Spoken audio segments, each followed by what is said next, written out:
আসসালামু আলাইকুম সবাইকে। আজকে আমার মেয়ে বানানা চকলেট কেক বানাবে, সেই রেসিপিটি আমি আপনাদের সাথে শেয়ার করব। এখানে কেকটা বানানোর জন্য 2টা কলা আর 2টা রুম টেম্পারেচারে থাকা ডিম নিয়েছে, 1/3 কাপ নিয়েছে চিনি, আর 1 কাপের একটু কম পরিমাণ নিয়েছে ময়দা, আর লাগবে ভ্যানিলা এসেন্স। এখন এই যে কলা 2টা কাঁটা চামচের সাহায্যে ভালো করে ম্যাশ করে নিয়ে এর ভিতর দিয়ে দিবে ডিমটা দিয়ে এখন হ্যান্ড হুইসের সাহায্যে বেশ ভালোভাবে মিশিয়ে নিতে হবে। বেশ ভালোভাবে হ্যান্ডউইচের সাথে ডিমটা কলার সাথে মিশিয়ে নিয়ে এখন এর ভিতরে 1/4 কাপ বাটার দিয়ে দিতে হবে। এই বাটারটা এখন মেল্ট করে নিয়ে তারপরে এই কলার মিশ্রণের ভিতরে বাটার সম্পূর্ণটা দিয়ে এখন আবার হ্যান্ডউইচের সাহায্যে ভালো করে মিশিয়ে নিয়ে এখন এর ভিতর দিয়ে দিবে চিনি।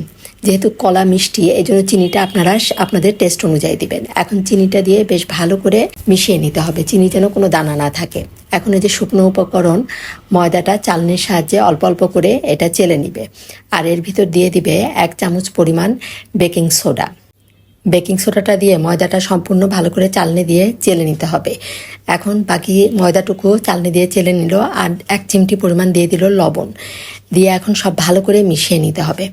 এখন সব ভালো করে হ্যান্ডউইচের সাহায্যে এই যে মিশিয়ে নিয়ে এর মধ্যে চকলেট আগে থেকে গ্রেট করে রেখেছিল, এখান থেকে চকলেট কিছুটা এই ব্যাটারের মধ্যে দিয়ে দিবে। চকলেটটা দেওয়াতে এই বানানা কেকটা খেতে কিন্তু খুবই মজা হয়েছিল। চকলেটটা দিয়ে আবার ব্যাটারের সাথে বেশ ভালোভাবে মিশিয়ে নিয়ে যে ভ্যানিলা এসেন্স এখানে 2 ফোঁটার মতো দিয়ে দিল। ভ্যানিলা এসেন্সটা দেওয়াতে ডিমের কোনো গন্ধ লাগবে না। এখন যে পাত্রে এই কেকটা বানাবে সে পাত্রে একটা কাগজ বসিয়ে কাগজের উপর বাটার ব্রাশ করে নিয়েছে, এতে করে কেকটা খুব সহজেই কাগজ থেকে উঠে আসবে। এখন এই যে কেকের ব্যাটারটা মোল্ডের মধ্যে ঢেলে দিয়ে এখন উপর দিয়ে একটু চকলেট দিয়ে দিবে। এদিকে কেকটা বানানোর জন্য একটা সসপ্যানের ভিতর লবণ দিয়ে আর একটা স্ট্যান্ড বসিয়ে এটা 10 মিনিটের মতো প্রিহিট করে নিব।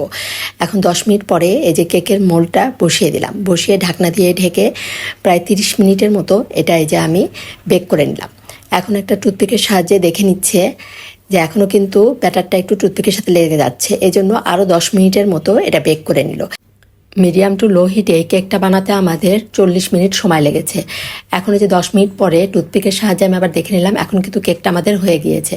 এখন এই যে কেকটা আমি মোল্ড আউট করে নিলাম, পাত্রের গায়ে কিন্তু একটুও কেকটা লাগেনি। এখন কাগজ থেকে কেকটা আমি তুলে নিব, আর কাগজের গায়ে বাটার লাগানোর কারণে খুব ইজিভাবেই কিন্তু কেকটা কাগজ থেকে উঠে যাচ্ছে।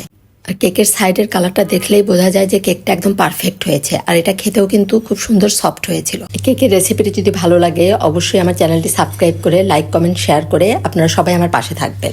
এখন কাগজ থেকে তুলে আমি এই যে চাকুর সাহায্যে কেকটা কেটে নিলাম। আপনারা বাসায় অবশ্যই একবার এভাবে বানাবেন, ইনশাল্লাহ সবাই খুবই পছন্দ করবে। আর এই কেকটা দেখতে যেমন সুন্দর হয়েছে, খেতেও কিন্তু খুবই মজা হয়েছিল। ধন্যবাদ সবাইকে, সবাই ভালো থাকবেন। আল্লাহ হাফেজ।